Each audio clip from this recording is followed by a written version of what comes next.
Well, Michael Eisner had a very good attitude about it. He said, as long as you guys deliver us a hit every year, we don't... Roseanne wasn't just groundbreaking television. It was a showrunner fired after 13 episodes, a star who rewrote scripts overnight, and a cast that stopped speaking to each other. One actress was fired for asking for equal pay. Another hid addiction until it called him. And that final season, it was all a lie revealed in the last 5 minutes. These are 20 weird facts about Roseanne. And the bonus, a deleted scene so controversial, ABC buried it and pretended the episode never had that ending. This is my life, and it gets brutal. Number 20. Roseanne Barr fired the original showrunner after 13 episodes. The other thing that was different is the people who were in my way are gone, so now I don't have headaches, ulcers. Matt Williams created Roseanne. He developed the concept, wrote the pilot, and structured the show around his vision of a working-class family. But from the first table read, Roseanne Barr hated what he'd written. She felt Williams was writing middle-class problems with a blue-collar paint job. Characters who were too polite, too sanitized, not authentic to the working poverty she'd actually experienced. Williams came from a comfortable background, had never struggled financially, and Barr could see it in every script. The language was wrong, the conflicts were wrong, the entire tone felt fake. Barr started rewriting Williams' scripts without permission, changing dialogue during rehearsals, improvising lines that contradicted what was written. Williams tried to maintain control, told her to stick to the script, and reminded her he was the showrunner. She ignored him completely. The power struggle escalated throughout the first 13 episodes, with Williams appealing to ABC executives and Barr threatening to quit if they didn't support her vision. ABC faced an impossible choice: side with the experienced showrunner who'd created the show, or side with the star who audiences loved. They chose Roseanne. After 13 episodes, Matt Williams was fired and escorted off the lot. Barr took over as executive producer with creative control, rewrote the show's direction entirely, and turned Roseanne into her unfiltered working-class vision. The show immediately became rawer, angrier, more authentic. What Williams created was a framework. What Barr built was revolutionary television that spoke to people who'd never seen themselves represented honestly. But it cost Williams his creation, and he never forgave her for it. Number 19. The show was filmed before audiences that walked out regularly. Should we have written jokes and prepared something? But we're not stand-up comic people. So we just went in and Roseanne filmed before live studio audiences every week. 300 people watching the Connor family navigate poverty, dysfunction, and reality. But unlike other sitcoms where audiences laughed consistently and stayed engaged, Roseanne's tapings frequently resulted in walkouts. The show dealt with topics that made comfortable middle-class audiences deeply uncomfortable. Episodes about money problems, about choosing between rent and food, about parents screaming at each other in genuine rage. Those didn't play like typical sitcom fare. During the episode where Roseanne and Jackie discussed their father's abuse, over 50 audience members left mid-taping. They'd come expecting laughs and get trauma instead. The episode about Darlene's depression and emotional shutdown played to an audience that sat in confused silence, then started trickling out during commercial breaks. When Nancy came out as a lesbian, entire rows emptied. Production staff stood by the exits, confused by the steady stream of people leaving a #1 rated show. The walkouts forced production to constantly refill seats. They'd pull people from the lot, offer free tickets to tourists, do whatever it took to maintain the illusion of a full audience. Sound engineers worked overtime, adding laugh tracks because the real reactions were often silence, discomfort, or people literally leaving. Roseanne knew her show made people uncomfortable and was proud of it. She said if middle-class audiences couldn't handle watching working-class reality for 30 minutes, that proved why the show needed to exist. The walkouts became a badge of honor, proof they were pushing boundaries traditional sitcoms wouldn't touch.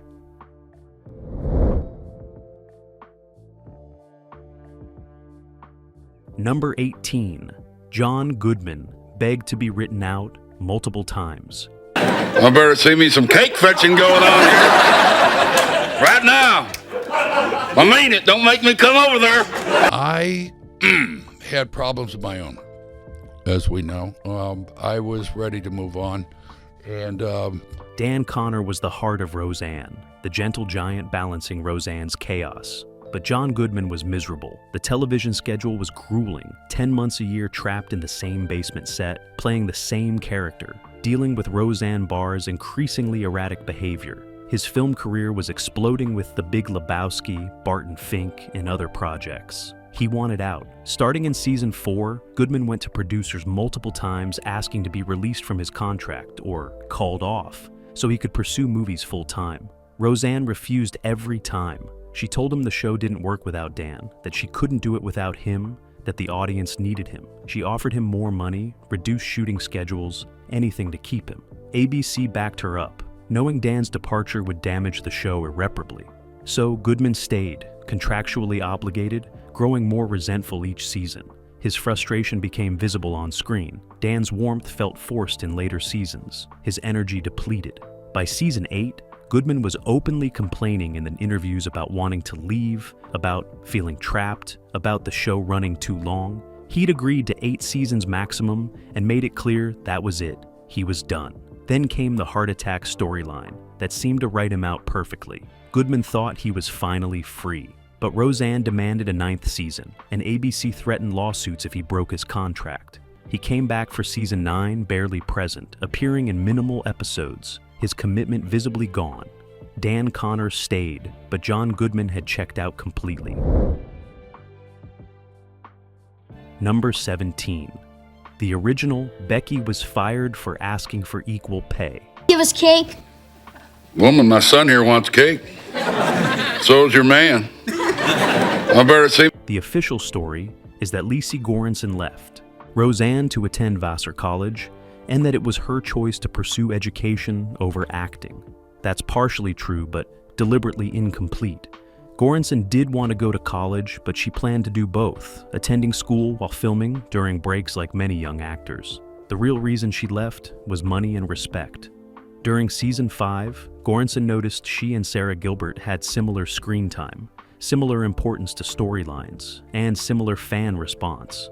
But Gilbert was making significantly more money per episode. Goranson asked for equal pay, not more than Gilbert, just equal. She felt it was fair, justified, reasonable. Roseanne disagreed. She told Goranson that Sarah Gilbert had been there from the beginning, was more valuable to the show, and deserved higher compensation. Goranson pushed back, argued her case, and made the mistake of giving Roseanne an ultimatum: equal pay or she'd leave. Roseanne called her bluff and told her to leave then. Goranson thought she was negotiating. She was actually being fired. Sarah Chalka was hired within a week, and the show made a meta joke about Becky looking different without explanation. Audiences laughed, thinking it was clever, self-aware humor. It was actually Roseanne punishing an actress for demanding fair pay. Goranson came back in season 8 when Chalka had film commitments. Then the two Beckys alternated for the rest of the series. But the damage was done. Goranson learned that even on a show about the working class struggle, asking for fair wages could get you replaced immediately. The irony was lost on no one, except apparently Roseanne. Number 16, Roseanne rewrote scripts the night before filming.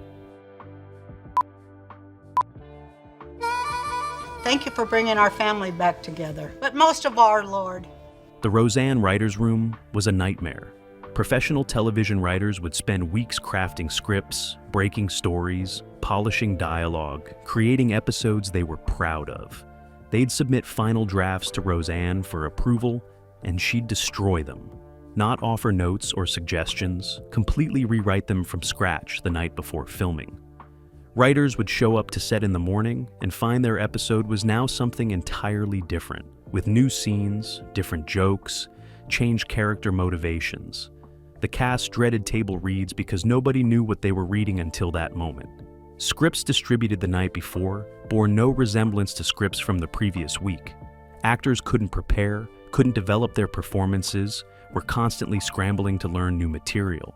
Some cast members stopped trying to memorize anything in advance because Roseanne would change it anyway.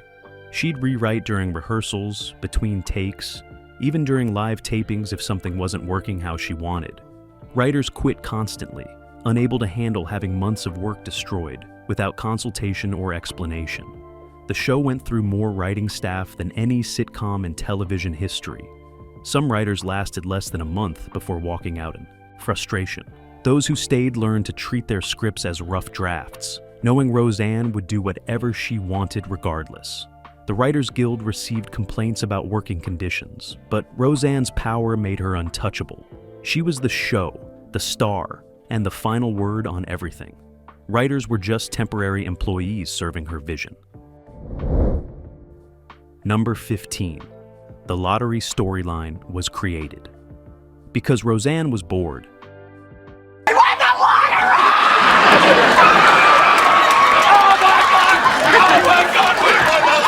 By season 8, Roseanne Barr was exhausted by poverty storylines. 8 years of writing about money problems, about struggling to pay bills, about working class anxiety had drained her. She'd become extremely wealthy from the show, was living a completely different life than the Connors, and couldn't connect to that struggle anymore. She told writers she was done with poverty, wanted something different, and demanded the Connors become rich. Writers tried to talk her out of it, explaining that wealth would destroy everything the show was about. She didn't care. Roseanne insisted the family win the lottery, travel, meet celebrities, live the life she was living in reality. Writers warned that audiences connected to the Connors because they were struggling like them, that wealth would alienate the core fan base. Roseanne overruled everyone. ABC executives were horrified, knew it was a terrible idea, but couldn't stop her. She had complete creative control, and if she wanted the Connors to be millionaires, they'd be millionaires. Season 9 became a bizarre fantasy of wealth, completely disconnected from everything the show had built. The Connors traveled to exotic locations, wore designer clothes, partied with celebrities. Audiences hated it, ratings declined, critics savaged it. And Roseanne defended it by revealing in the finale that it was all fiction she'd written, that none of season 9 was real. It was the worst received season of the show's run. A self-indulgent disaster created because the star was bored. Sometimes creative control means the freedom to destroy what made you successful. Number 14. Tom Arnold was hired. Only because Roseanne married him. Profile for the summer, you know. Yeah, so then when the That's show how starts. When the show starts, you'll do some stuff. We'll do some, well, you know, PM. Tom Arnold was a struggling stand-up comedian when he started dating Roseanne Barr in 1989. He had minimal credits, no television experience, and wasn't particularly funny, according to people who'd seen his act. But Roseanne was infatuated, started bringing him around the set, and eventually created a recurring character for him. Arnie Thomas appeared in multiple episodes, despite Arnold having no acting ability and the character serving no purpose in the show's universe. Then they got married in 1990, and Arnold's involvement exploded. Roseanne made him a producer with zero producing experience. He started giving notes to writers, offering creative input nobody asked for, throwing his weight around because he was married to the star. The cast despised him. John Goodman barely tolerated his presence. Laurie Metcalf openly complained about his influence. Sarah Gilbert tried to stay professional, but clearly resented Arnold's unearned power.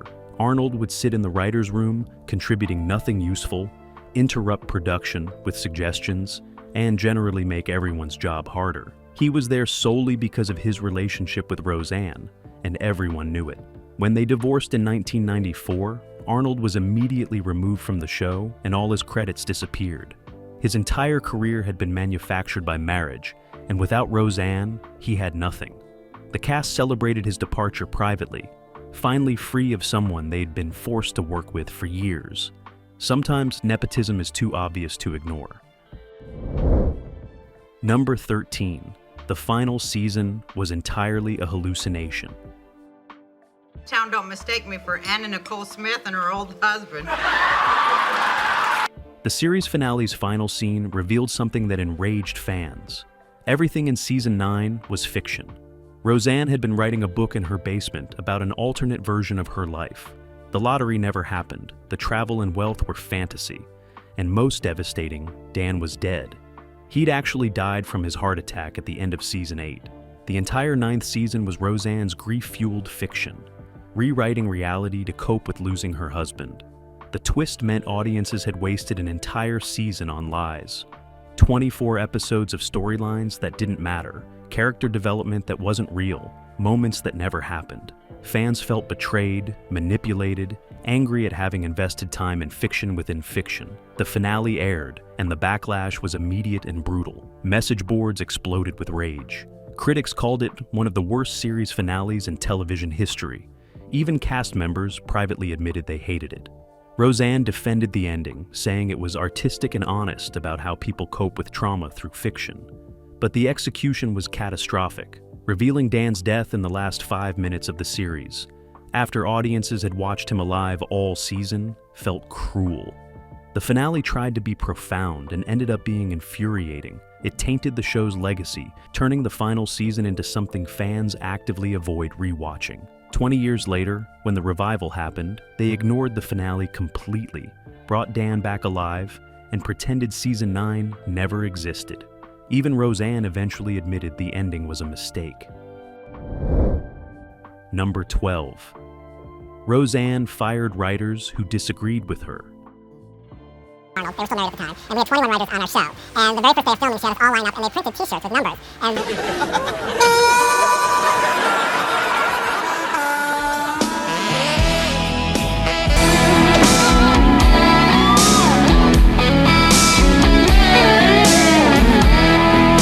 The Roseanne writers' room had a revolving door policy, but not by choice. Roseanne Barr would fire writers mid-season, sometimes mid-episode, for the crime of disagreeing with her creative decisions. A writer would pitch a storyline she didn't like. They'd defend their idea, and she'd tell them to pack their office and leave immediately. No discussion, no second chances, just instant termination for having opinions. The show burned through more writers than any sitcom in television history. Some lasted entire seasons, others made it a few months, and a few were fired within weeks of being hired. The Writers Guild received constant complaints about working conditions, about hostile environments, about Roseanne's dictatorial control. But nothing could be done because she was too powerful, too valuable to ABC. The network wouldn't intervene, couldn't afford to lose her, so writers suffered. Those who survived learned to never disagree with Roseanne openly. They'd pitch ideas they knew she'd like, stay quiet during debates, become yes men to keep their jobs. The writers' room became creatively stifling, with everyone afraid to offer real input. Good writers left voluntarily, unwilling to work in those conditions. The ones who stayed were either desperate for work, or had given up on having creative voices. By the final seasons, the writing quality had noticeably declined, partially because anyone talented enough to get better jobs had already left. Roseanne's tyranny created a brain drain that damaged the show she claimed to care about. Number 11. The show was almost canceled. After the national anthem incident,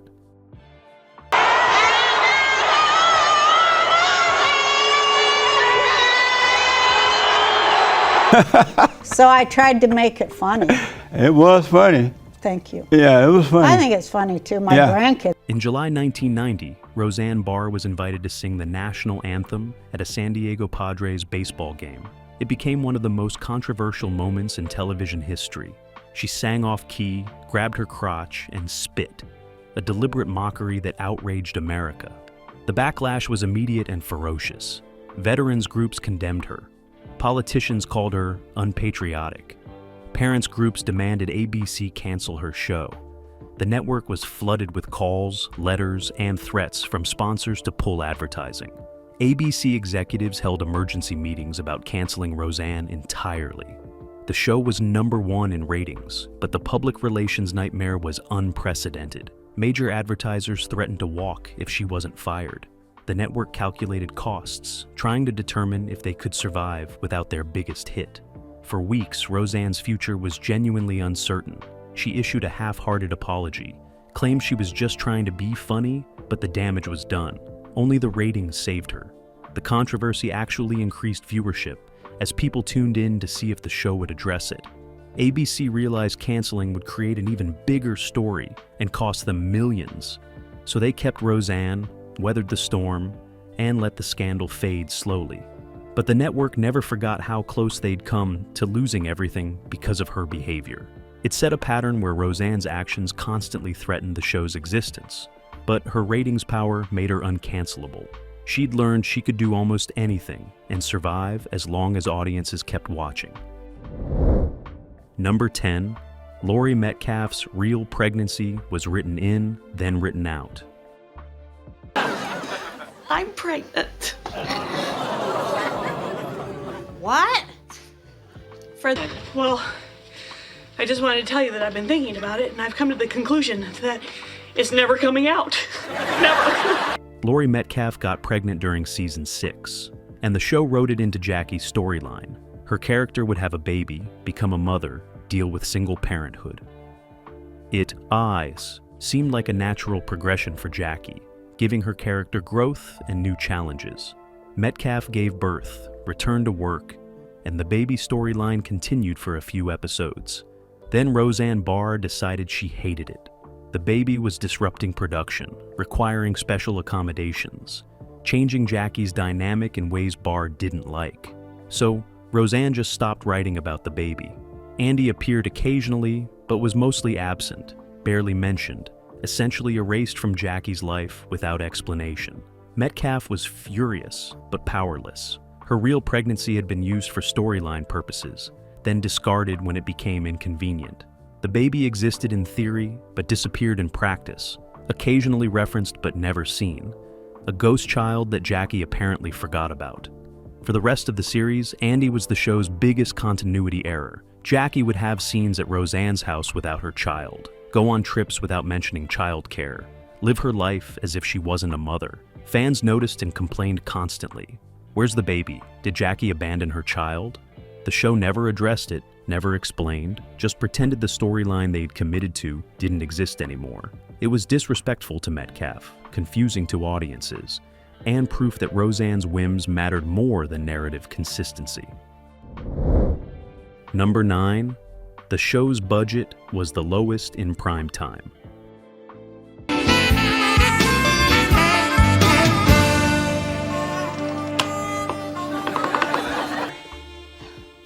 Wow. I didn't realize she messed him up that bad.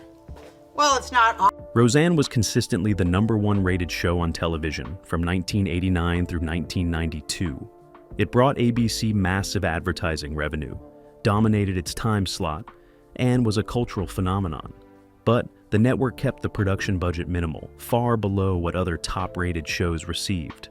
The Connor House set was cheap, reusing the same furniture and decorations for years. Location shooting was rare, most episodes confined to a few standing sets. The cast wore the same costumes repeatedly because wardrobe budgets were tight. ABC justified the low budget by claiming the show's working-class aesthetic required looking cheap. But the real reason was profit.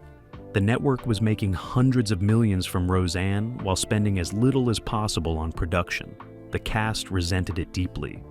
They watched shows with lower ratings get better sets, bigger budgets, more resources.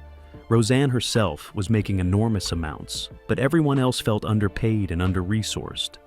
John Goodman especially complained about the disparity. He'd do films between seasons that paid more and provided better working conditions than the #1 show on television. The low budget created a constant sense of being undervalued. ABC was willing to promote Roseanne endlessly, sell advertising at premium rates, and profit massively. But they wouldn't invest in making the show look better or paying the cast what they deserved. By the final seasons, the cheap aesthetic that once felt authentic just looked tired and neglected. A visual representation of how little the network actually valued the people making their biggest hit. Number 8, Roseanne Barr screamed at network executives in front of the cast. Yeah, Mom said she went dancing last night with other women. Most showrunners have private meetings with network executives to discuss notes, changes, and concerns. Roseanne Barr held public confrontations on set, screaming at ABC executives in front of the entire cast and crew. When the network sent people to give notes on scripts or storylines, Roseanne would unleash verbal assaults that left executives stunned and humiliated. She'd call them idiots, tell them they knew nothing about comedy or working class life, and threaten to quit if they didn't leave her alone. The first time it happened during season 2, everyone froze in shock.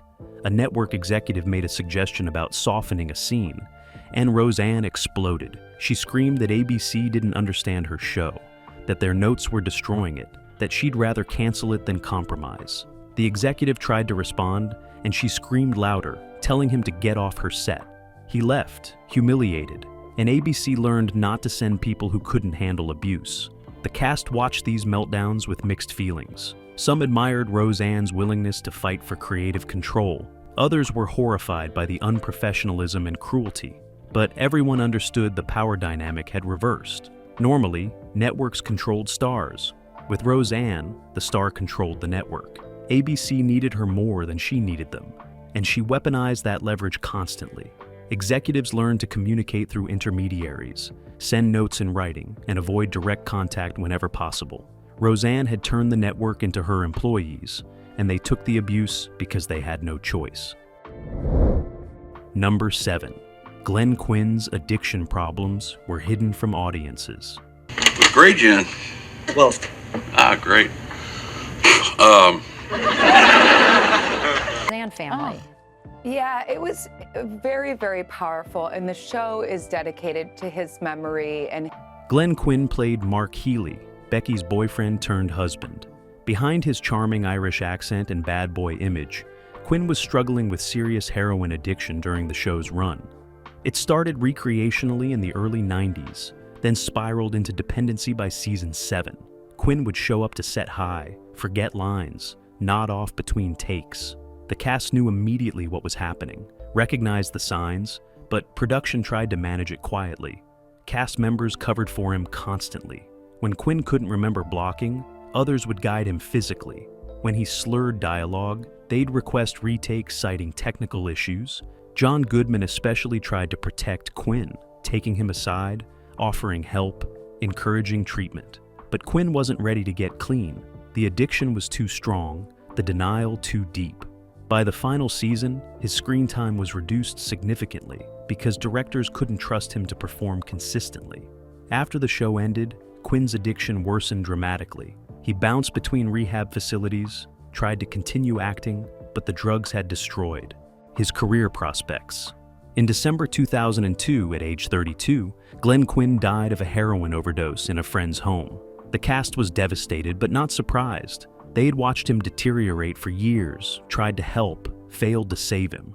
His death was barely covered by the media, a footnote in television history. But for those who worked with him, it was a tragedy they had seen coming and couldn't prevent. Number 6. Sarah Gilbert.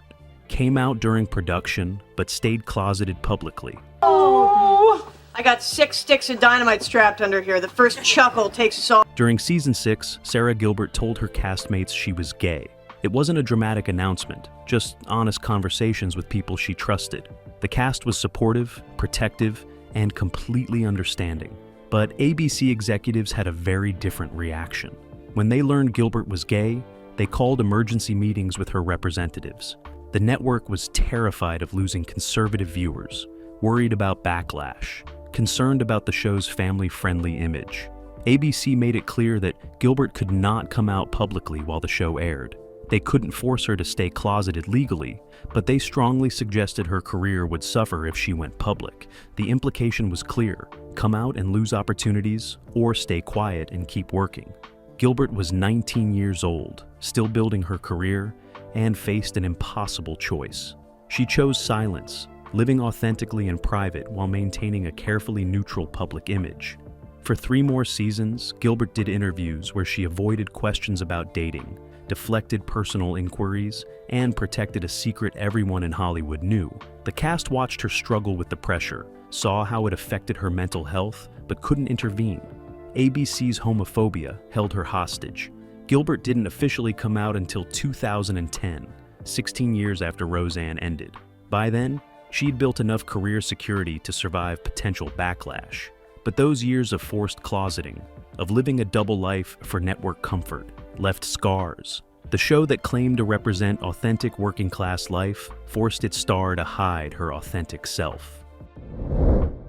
Number 5, the show tackled abortion. In an episode that never aired, as intended, Pregnant? Yes, David, you've knocked me up. How? Oh, you're pregnant.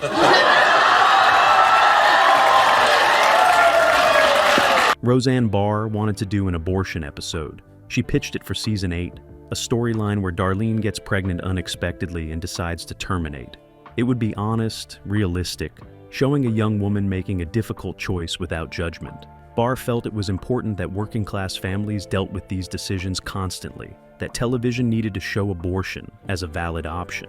ABC executives said absolutely not. Abortion was too controversial, would generate massive backlash, would cost them advertisers and affiliates. Barr fought for months, arguing the show had earned the right to tackle difficult topics. ABC wouldn't budge. The compromise was a pregnancy scare episode. Darlene thinks she's pregnant, discusses options with her mother, and the conversation heavily implies abortion is being considered. But the actual word abortion couldn't be said. The scene was filmed with the word included. Then ABC censors forced it to be removed in post-production. What aired was a conversation where abortion was clearly discussed without actually being mentioned, a verbal dance around network censorship. The episode aired, and attentive viewers understood exactly what was being implied. Conservative groups still protested, called ABC to complain, and recognized the abortion subtext. But the network could defend themselves by saying the word was never used. The option was never explicitly stated. Barr was furious at the compromise, felt she'd been censored, and that the episode was weakened by network cowardice. She'd wanted to show abortion honestly and normalized. Instead, she got euphemisms and implications better than nothing, but nowhere near what she'd envisioned. Number 4, John Goodman found out. Dan was killed off by reading the script. Pregnant? Yes, David, you've knocked me up. How? Oh, you're pregnant.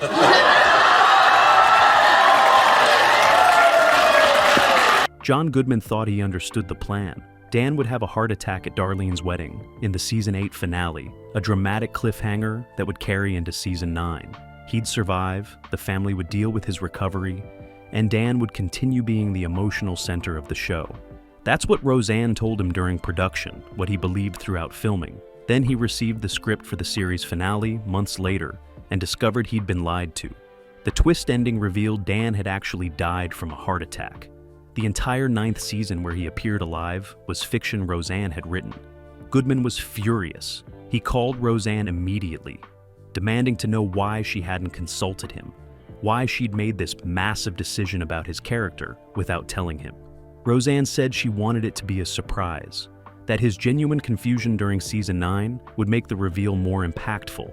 Goodman argued he wasn't confused. He was performing a character he thought was alive. If he'd known Dan was supposed to be dead, he would have played season 9 completely differently or refused to participate at all. The decision felt like a betrayal. Goodman had carried the show for 9 years, provided its emotional foundation, and Roseanne had cooled his character without basic professional courtesy.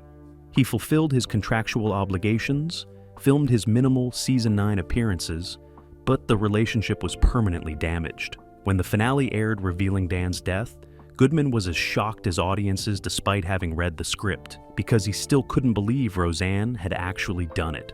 20 years later, when the revival brought Dan back alive, Goodman said it felt like justice finally correcting a mistake.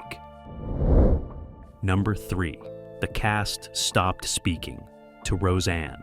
During final seasons, Minor heart attack. How minor could it be? I mean, look at all the machines I'm hooked up to.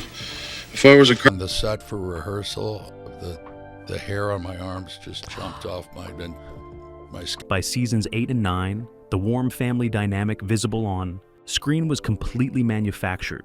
Off camera, the cast had fractured beyond repair, and most of them stopped speaking to Roseanne Barr, except when absolutely necessary for scenes. John Goodman communicated with her only through intermediaries, avoiding direct contact whenever possible. Laurie Metcalf was cordial but distant, maintaining professional courtesy without friendship. Sarah Gilbert, who'd grown up on the show and once idolized Roseanne, now avoided her between takes. The breaking point was different for each cast member, but the pattern was consistent. Roseanne's behavior had become so erratic, so cruel, so exhausting that maintaining relationships was impossible. She'd scream at them for perceived slights, rewrite their scenes to punish them, play favorites to create division. The set became a minefield where everyone walked carefully, trying not to trigger another explosion. Cast members retreated to their dressing rooms between scenes, staying away from communal areas where Roseanne might be. During the final season's tapings, the cast barely occupied the same spaces off camera. They'd arrive, film their scenes, and leave immediately.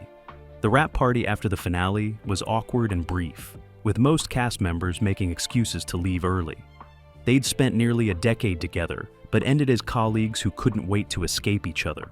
The family warmth that made Roseanne special, that authentic chemistry that audiences loved, had been destroyed by the star's behavior. When the show ended, most cast members didn't stay in touch. They'd survived Roseanne Barr together, but had no desire to maintain those relationships after escaping. Number 2. Roseanne Barr's behavior got so bad, ABC hired handlers. Morning. Oh, man.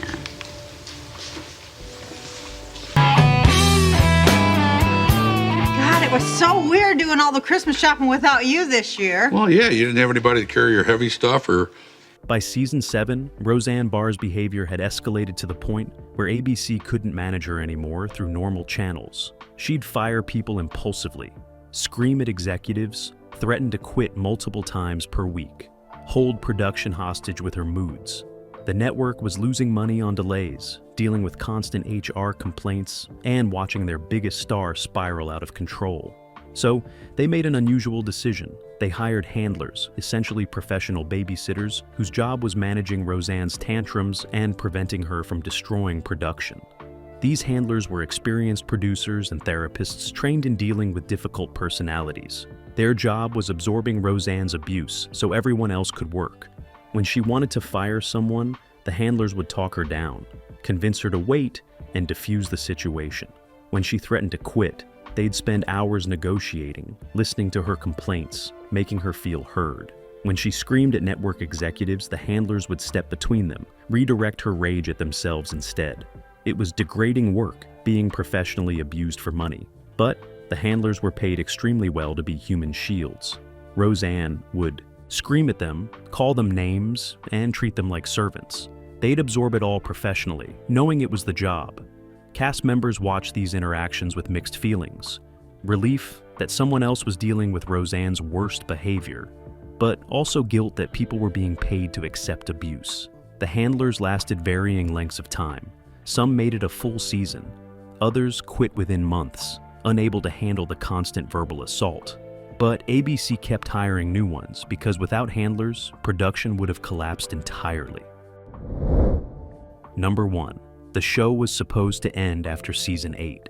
Minor heart attack.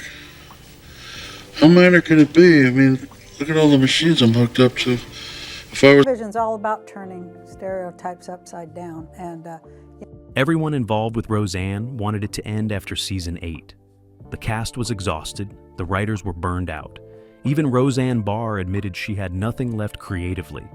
The season 8 finale, with Dan's heart attack and Darlene giving birth, felt like a natural ending. Emotional, dramatic, a perfect place to conclude the Connor family story.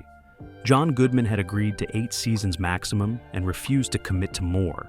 Other cast members were ready to move on, pursue other projects, and escape the toxic environment. But ABC demanded a 9th season. The network had built their entire schedule around Roseanne, had advertising commitments based on the show continuing, and couldn't afford to lose their biggest hit. They offered Roseanne obscene amounts of money and complete creative control. Every demand she'd ever made, they agreed to. She could write whatever she wanted, fire anyone, do storylines ABC hated. Anything as long as she delivered one more season. Roseanne agreed, not because she wanted to, but because the money and power were too tempting. Season 9 was the result of that devil's bargain, A show that should have ended gracefully instead limped through 24 episodes nobody wanted to make.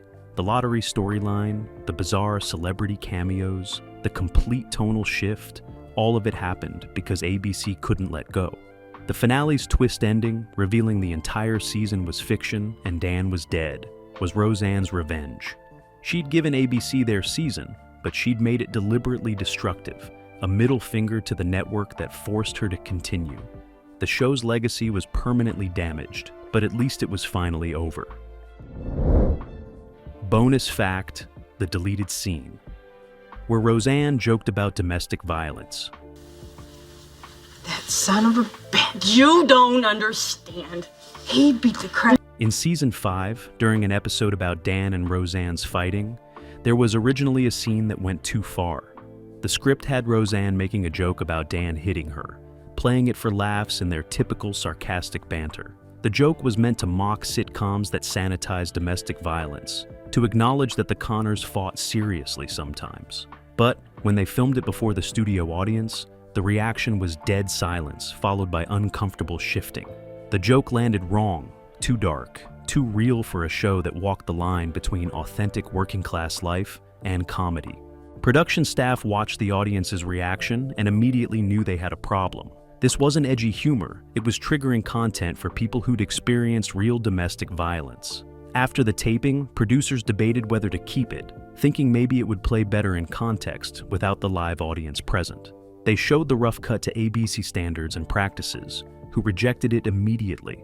The scene was cut before post-production was completed, replaced with a different argument that didn't reference violence. The deleted footage was locked away, never included on DVD extras or blooper reels. Cast members who remember filming it said the joke seemed fine on paper, but felt wrong the moment it was spoken aloud. Sometimes crossing lines reveals where the actual boundaries are, and domestic violence jokes, even satirical ones, were a line Roseanne couldn't cross. The scene stayed buried, a reminder that even a show known for pushing boundaries occasionally went too far. Roseanne didn't play nice. It fired showrunners, hid addictions, and ended with a twist that betrayed fans. If these secrets changed how you see the Connors, hit like, subscribe, and tell us what shocked you most. Because sometimes groundbreaking television is built on chaos nobody wants to admit.